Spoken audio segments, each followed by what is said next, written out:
Hi welcome to cube. నేను మీ Shiva Chowdary. So ఈరోజు present మనం నార్సింగ్ పిఎస్ దగ్గర ఉన్నాం. ఎందుకంటే షణ్ముఖ్ జశ్వంత్. షణ్ముఖ్ జశ్వంత్ అరెస్ట్ అయిన విషయం మనకు తెలిసిందే.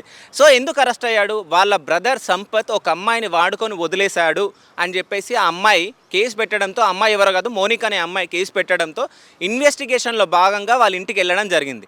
సో వాళ్ళ ఇంటికి వెళ్ళినప్పుడు సంపత్తో పాటు ఒక అమ్మాయి, అదేవిధంగా షణ్ముఖ్ జశ్వంత్ గంజాయితో పట్టుబడ్డాడు అని మనకు వార్తలు వినిపిస్తున్నాయి. సో అసలు నిజంగా గంజాయి షణ్ముఖ్ జశ్వంత్ సేవించాడా? అసలు వాళ్ళ దగ్గర ఎంత అమౌంట్ గంజాయి దొరికింది, అంటే ఎంత మోతాదులో గంజాయి దొరికింది, అసలు ఏం జరిగింది, అసలు ఆ పట్టుబడేటప్పుడు ఆయన గంజాయి సేవించాడా అనే విషయాలు మనం తెలుసుకోవడానికి నార్సింగ్ పిఎస్కి రావడం జరిగింది. సో మనం నార్సింగ్ పిఎస్ ఏసీపీ గారితో మాట్లాడడానికి ప్రయత్నిద్దాం. సో పదండి, వచ్చేయండి లోపలికి. సో ప్రెజెంట్ మనం నార్సింగ్ పోలీస్ స్టేషన్లో ఉన్నాం. సో అంటే షణ్ముఖ్ జశ్వంత్ అంటే ఆయన కేసును ఇన్వెస్టిగేషన్ అంటే ఆయన కేసును ఇన్వెస్టిగేషన్ చేస్తున్న ఇన్స్పెక్టర్ శ్రీనివాస్ గారితో మనం ఉన్నాం. నమస్కారం సార్. నమస్కారం అండి. ఎలా ఉన్నారు సార్? ఫైన్. సో అసలు ఇన్వెస్టిగేషన్ ఎట్లా జరుగుతుంది, అసలు ఏం జరిగింది అంటే షణ్ముఖ్ వాళ్ళ ఇంటికి వెళ్ళినప్పుడు సో అక్కడ ఏం జరిగింది, అసలు ఏం చేస్తున్నారు వాళ్ళు? అవును, నిన్న ఎస్టర్డే రోజు అయితే మౌనిక అమ్మాయి కంప్లైంట్ ఇచ్చినది.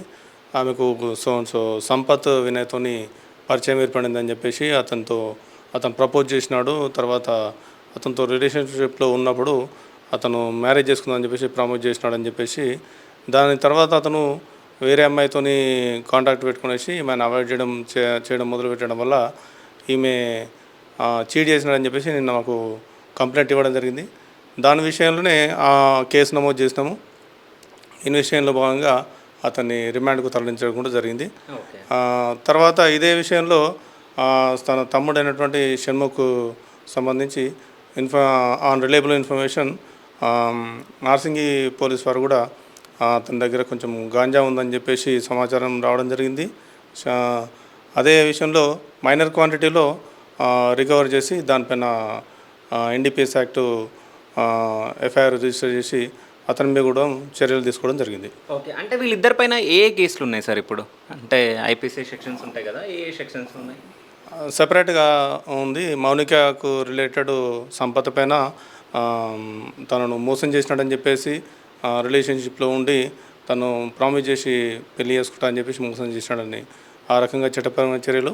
మరి ఇతని మీద ఇల్లీగల్గా కాంట్రాబ్యాండ్ గాంజాను పొజిషన్లో కలిగి ఉన్నాడు కాబట్టి షణ్ముఖ్ పైన చర్యలు తీసుకోవడం జరిగింది. ఓకే, అంటే ఇప్పుడు షణ్ముఖ్ జశ్వంత్ దగ్గర ఎంత క్వాంటిటీ దొరికింది? అంటే బయట 8 grams వరకు దొరికిందని చెప్పేసి మాకు వార్తలు వినిపిస్తున్నాయి. అది కరెక్టేనా సార్?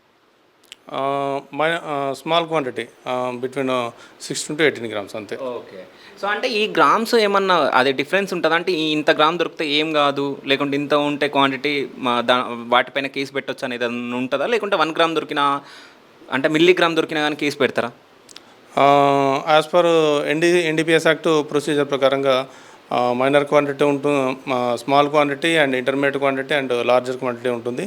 దాని బేసిస్ మీద చట్టంలో తెలిపినటువంటి సెక్షన్ల ప్రకారం యాక్షన్ తీసుకోవడం జరుగుతుంది. ఓకే, ఒకవేళ ఈయన ఇప్పుడు అర్హుడైతే శిక్షకి, సో ఆయనకి ఏమేమి శిక్షలు ఉంటాయి?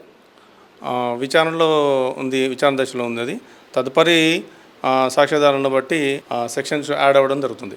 ఓకే, ఇంకోటి ఏంటంటే మన హైదరాబాద్లో ఇంత ఈజీగా గంజాయి దొరుకుతుందా సార్?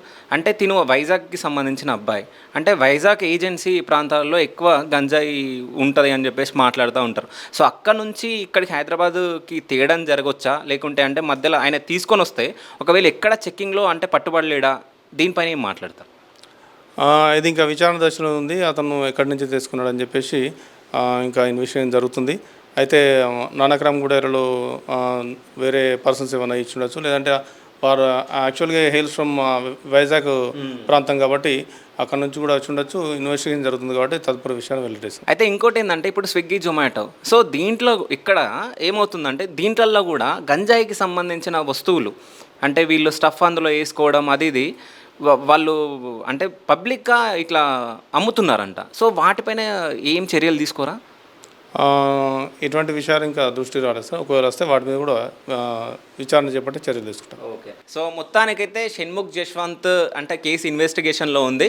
సో ఏం జరుగుతుందో అంటే ముందు మనం తెలుసుకుందాం. అసలు తనకి శిక్ష పడుతుందా, ఒకవేళ శిక్ష పడితే ఎన్ని డేస్ ఉంటాడు జైల్లో, లేకపోతే జరిమానా వేస్తారా. ఇంకోటి ఏంటంటే గంజాయి కేసు అనేది చాలా పెద్ద కేసు, దాంట్లో నుంచి బయటికి రావడం చాలా కష్టం. సో చూద్దాం ముందు ఏం జరగబోతుందో. సో అప్డేట్ మీకు ఇస్తూ ఉంటాం. So thank you so much, చూస్తూనే ఉండండి క్యూబ్ వీడియోస్. Thank you. ఇప్పుడు ఆపరేషన్ లేకుండానే మోకాళ్లకు ప్లాస్మా ట్రీట్మెంట్, మీ ఆర్థోపెడిక్ సమస్యలన్నిటికీ రోబోటిక్ టెక్నాలజీ ద్వారా తక్కువ ఖర్చుతో శాశ్వత పరిష్కారం, ఫ్రీ కన్సల్టేషన్, ప్రతి ట్రీట్మెంట్ పై 20% డిస్కౌంట్. ఈ ఆఫర్ కొద్ది రోజులు మాత్రమే, త్వరపడండి. V9 hospitals 9281465842.